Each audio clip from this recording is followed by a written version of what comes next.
Hi guys, and welcome back to another episode of Building a Nation with Polonia Warszawa. Today I thought we'd start on the page of Everton Escobar. Remember that man?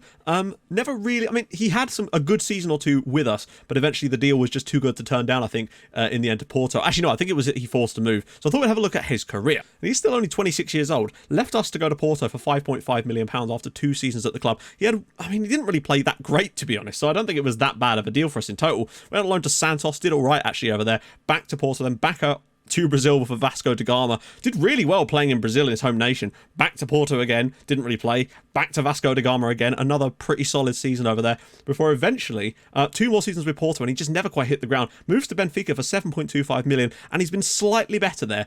Found his sort of home at one of the big Portuguese clubs. Hopefully he can help them break the curse of Bela Gutmann. So first, something I need to quickly clear up. In the last episode I said that Zag were knocked out by Bursaspor. Turns out that was not true. I got it confused. Legia got knocked out by Bursaspor. Zag got knocked out by Malmö. I didn't realise that Zag were knocked out. Yeah, that's frustrating. So we actually only have one team in the Europa League. They lost on away goals to Malmö, so that's a bit frustrating. It's just what we're going to have to do, unfortunately. The best foot forward is just how it is. And also, there's a Belarusian team in the Europa League group stages, which I think is bloody fantastic. Like, usually I look through the list and it's like, they're normally teams I recognise. I had no idea who this lot were, but they got into the Europa League group stages this year. Futbolny Klub Sashlijor Salihusk. I don't know. They're not even one of the clubs from Belarus I've heard of. So fair play to them for getting into the Europa League. For all I know, they're like the biggest club in the entire division, but I don't know. I hadn't heard of them personally. Right, off-camera games, back for Bruges. Oh, goodness. We continued our winning start away at Motor with Wojciech Fijarczyk in this team, which is always nice. Goal for Carroll, 2 goals for Blaise Lisic in this one again, taking his tally to 10 league goals already. He's already smashed past the number of goals he got last season, and I think he's going to get more assists this year too. I think we could see a player get more than 20 goals and more than 20 assists in the same season in the league. I'm looking forward to it. Then we had the Cup against Pogon, a hat-trick for Ibrahima Pereira, another goal for Blaise Lisic, and 2 more assists on the night as well. I think he's got something like 13 goals and 11 assists this season in all competitions. What a lad. And then lastly, rotated side, beat Legia Warszawa 2-0. Gorosito and Jose Francisco, the 2 centre midfielders, doing their job. Francisco really has been good this year, and Gorosito getting a lot of key passes. That leaves the league looking like this. We're 5 points clear. Zag finally lost a game, so they have been pegged down a little bit. They lost 1-0 to Arca of all teams, but it's still very, very tight with everybody else in there as well. The top 7 sort of breaking away, but I do feel Wisła will drop away from that eventually, and I think the top 6 are going to end up finishing about 10 points above anybody else. Lisic, 10 goals, 7 assists. Pereira with his 7 goals. Gorosito and Fopossi with 5 apiece. Lisic already has 5 Man of the Match awards in his first 10 appearances this year. Bear in mind, the guy that won this last year, I think was Ronnie Emmerich, who got 6 Man of Match awards in the entire season. I think Lisic could get close to 10 this year if he carries on like this. The other Polish teams aren't playing until tomorrow, so we've kind of got to not worry about that at the moment. Dortmund have won 2 out of 2 games so far. They've beaten Bruges in their first match, and they won 2-0 at Shakhtar. So it basically is a case of us versus Dortmund in this group. If we can come here and win, we'll already be 6 points above the qualification spots. It's just going to be a battle between what we do against Dortmund, and that's exciting. Oh yeah, the other reason is just as well we've got Marlon is because Donny Waterberg has a lower back stress fracture, so we really were lacking there. So we're going to go with this approach. I don't want to go over the top attacking against Bruges because I don't know which one was the pot 2 and which one was the pot 3 team. I'm pretty certain Shakhtar were the pot 3 team. So Pereira, Lisic, Vicente is just about back. For Posse, Orozco, Coronel, or who do we want? Prado, I can recall him on loan in January, so there's that. Where's Montaña's gone? I think I'll give Coronel a run out anyway. Chabal, Almeida, Freitas, Albrechino, and Iglesias. Okay, very strong lineup. On the bench, we're going to go with Maka, the Lama, Carroll, Jorge, Pandurovic, Marlon, and Ushakov. Strong lineup. Hopefully they play a decent tactic. Okay, very similar looking to what Shakhtar did. That's fine by me. I mean, it's easy to say that, but they could obviously play a totally different style of football just with the same shape. One of the things I'm hoping to avoid when we do Huesca is I'm going to build the tactic based on the players we've got, and I'm really hoping that they're not all good for a tactic that I'm used to playing, you know? Of course. We've had this before against Bruges, haven't we? Where their tactic lied. But we did well against them, if I recall. We'll play it by ear and see where the spaces are and adjust on the fly. I feel like just the pure strength we've got should be enough. But if it's not, I think we can work our way through this one just with some tactical tweaks, you know? Okay, what is it about Blaise Lisic getting injured 3 minutes into a match? That's the 2nd game in a row in the Champions League where that has happened. What? 10 minutes in, not a lot of the ball just yet. Big header from Freitas. Marlon brings it down. He does have a lot of composure with it on the ball. I think this is going to be one of those ones that requires a bit more expansive passing because of the spaces being created. Look at, and that's a penalty and a half. Looked harsh. I'm sorry. Some of the things that get given in this game, my God, we better get this one. Vicente will take it. He has missed one this season, but he is, and I'm just going to zoom it out a tiny fraction. He is an absolute phenomenal penalty taker, and he slips it into the bottom corner. 10 minutes in, Vicente scores only his 5th goal of the season so far. Bit of a slow start for him, but we've got the lead early on, and that's what we needed in this match. I'm going to open up the passing range a little bit, though, to try and get ourselves down those wide areas, because that's where the main threat's going to be. I'm not actually going to tell the team to focus in those areas. I want them to still have the free reign to do what they want, kind of thing, but I want them to be able to pick out good passes. Oh, what a ball. Pereira, one-touch finish. Nope. Why do they always miss those? Well, pretty comfortable so far. Oh, hits the post. Oh, Chabal has got to look up and find him. Look at the space for Pereira. Acres. He could take these guys on if he fancies it. Loads of space. Can he find... I couldn't find... I don't know who that was. I think it might have been Marlon. For Posse out wide again. Second goal very important here. Leguizamon. Chabal does brilliantly to take it away from him. He's going all the way through. Peter Chabal. Marlon picks it up. Oh, he's cut. Oh, brilliant from Marlon. His first ever goal for Polonia. 2-0 on the stroke of half-time there, and that should wrap that one up nicely.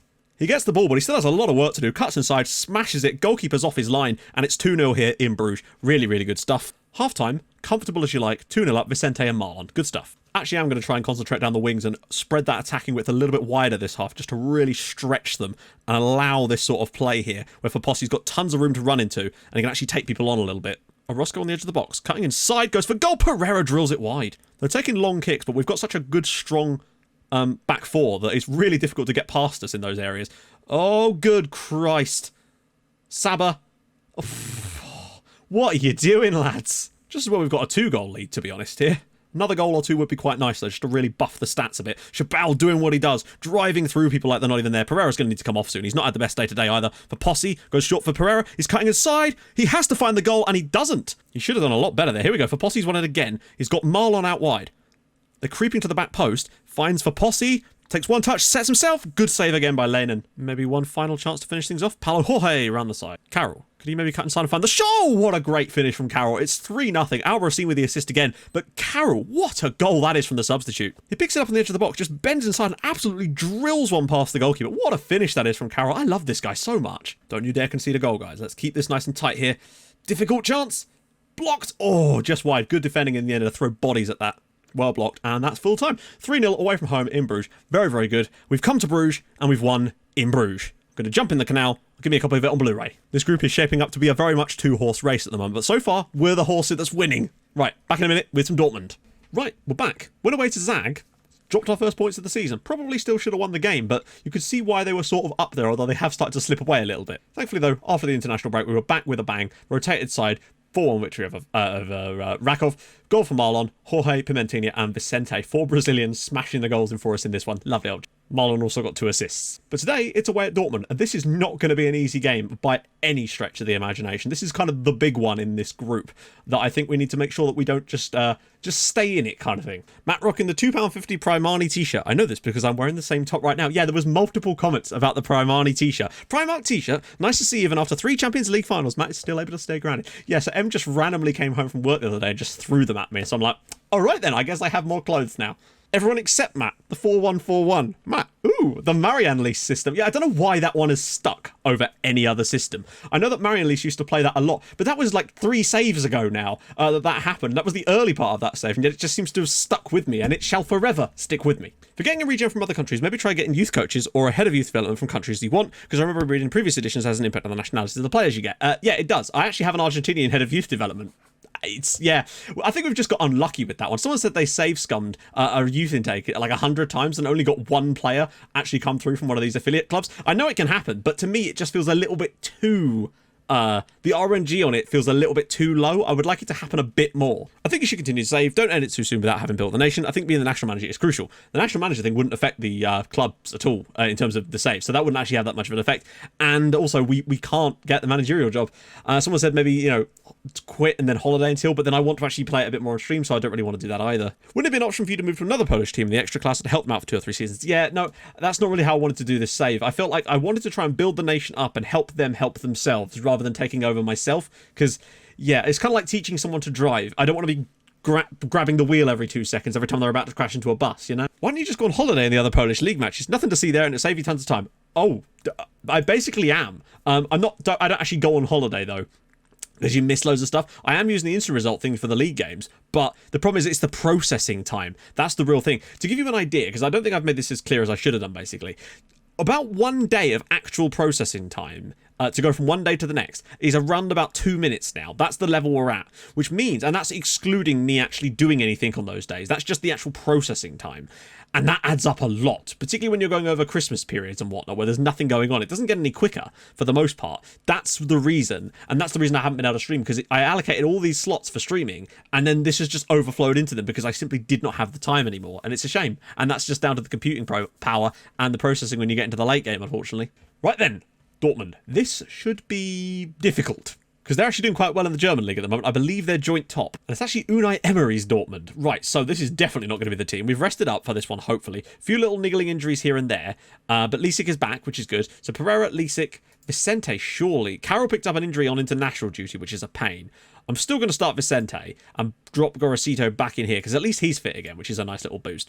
Montañez is going to play in here instead, because annoyingly Coronel picked up an injury too, so that's fine. Freitas and Almeida will be the back two. I know Lama's got great average ratings as well, but because he's played more league games. Chabal, Albarracino and Iglesias. On the bench, Maka, Lamas, or the Llama, Orozco, Jorge, Veras, Waterberg, and of course Marlon. Waterberg just about back. We don't really need him, actually. Going to put Idchak on the bench instead. Also, Firmino, Polish citizen. He's eligible now to play for Poland because that cap he got for Brazil was only a friendly against Norway. I had a little look, and he says he's good enough to play for Poland. So I do wonder if Firmino might end up getting some Polish caps when he's back fit again after Christmas. And that would be a joy to behold. He'd be the next Mariano Bravo, people. Fairly straightforward. I don't know. I don't want to lose, and I feel like we're strong enough, but Dortmund have definitely got better since the last time we played against them. But we'll just have to sort of see. We'll play it by ear. Hopefully Montañez will have a decent game, but he is a little bit on the knackered side. We're just struggling in that. I'm definitely going to recall Prado in January, that's for sure. Pereira finds Vicente already. Oh, need a big header here. Well played. Our defenders are going to be really key today. Gorosito, he loves the free kick from range, and it's in! Third goal of the season for Brian Gorosito. We lead here away at Dortmund. This would be a massive win. If we come to Germany and get the victory, then surely group winners. This is a wonderful free kick. Low, and the goalkeeper can't quite get down. Well, he probably should have done, to be fair. But Brian Gorosito doing what he does. Nice to... It's just good to see Brian back in the team, to be honest. Freitas. And now we need the likes of Freitas, Albarracin and Almeida to really do an excellent job defensively today. We know they're capable of it, but we've seen little glimpses of poor defending over the last season, particularly. And I do wonder if just having a little bit better there for Posse with room to run into, finds Lisek, brings it down. Oh, what a stop from the goalkeeper. And we are looking on fire so far today. Lisek, wonderful strike. Would have been so good to take the lead there and get Lisek with another goal. And Freitas and Montañez. Oh, God. What a chance. Montañez genuinely should have done better there, perhaps. Freitas cleared away Brigatti. Oh, God. No! Good clearance. De Jong. Oh, no. And Bruges beating Shakhtar. Tayyip Inan with his first goal of the season. The right back gets in there and scores. That's a frustrating one. Because Freitas actually does really well to win the initial header. But they get the ball back. It's deflected. It's a great clearance from Albarracin. But Indy De Jong does really, really well here to just slip this across. Goalkeeper just can't get to it. And Inan scores his first goal of the year. God damn it. Dortmund have not been that good. Most of their shots have been from range. We've created some good quality chances today. It's just a bit unfortunate the way this game's panned out so far. Interesting first half. Not sure where to go from here. This game I feel like is definitely there for us if we could find another chance, but I just thought that early moment, but then again it was only a free kick. It's not like we did have that Lisek opportunity, to be fair, but oh no. You just can't seem... I'm not even going to complain anymore because you just can't seem to get through a group without having one of these weird matches. Look at this. Misses the ball somehow here, then manages to win the tackle there, and it just goes straight through the Hammond. And I don't know anymore. I just feel like it will not let you have a full season without one of these. I'm not going to do what I would normally do and throw everything at this. I want to stay tight in this game, because if we only lost 2-1, I still think that would give us a chance to turn it over on head-to-head. Albarracin. Right, here we go. Breakaway. Vicente to Lisek. He's looking a bit worse for wear at the moment as well. He's got men running, and one of them is Pereira! Oh, and a great save from Roda. They've mostly picked shots from range and got lucky on 2 occasions, but that's how it is, I suppose. I'm still confident that we could turn over a head-to-head of 2-1. Reboledo. But watch us concede a late goal, even though I've not pushed for it this time.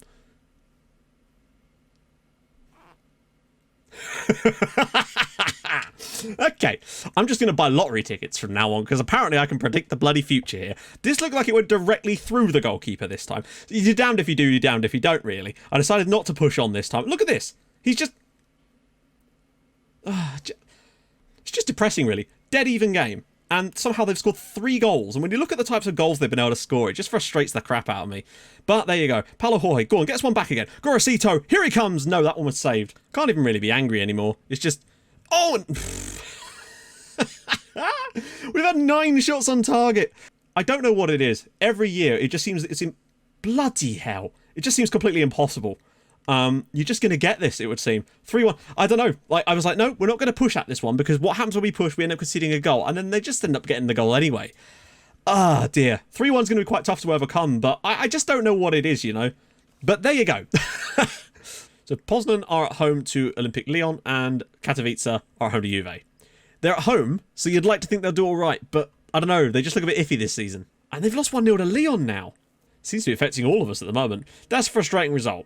I feel like we deserve more from the match, but that's just how it is, unfortunately. We just have to deal with that. So next episode, it's quite important, really. Got to get that home victory over Dortmund, and we've got to try and battle back from 3-1. 2-1 would have been doable. 3-1 is going to be really, really difficult, so we're going to have to rely on Dortmund also dropping points, potentially. I want to win the group. Then we've got Shakhtar away, so we just got to make sure we win the other matches, basically. Got to win everything left. We have to win out from here. Anyway, if you've enjoyed this episode in spite of that, do drop a like on the video. That would be delightful. And if you're new to the channel, subscribe as well. That'd be fantastic. And I'll join you guys in the next episode for Dortmund and Shakhtar, a pair of huge games in this season where we need it to go better than that. See you guys soon. Thank you so much for watching. Bye-bye.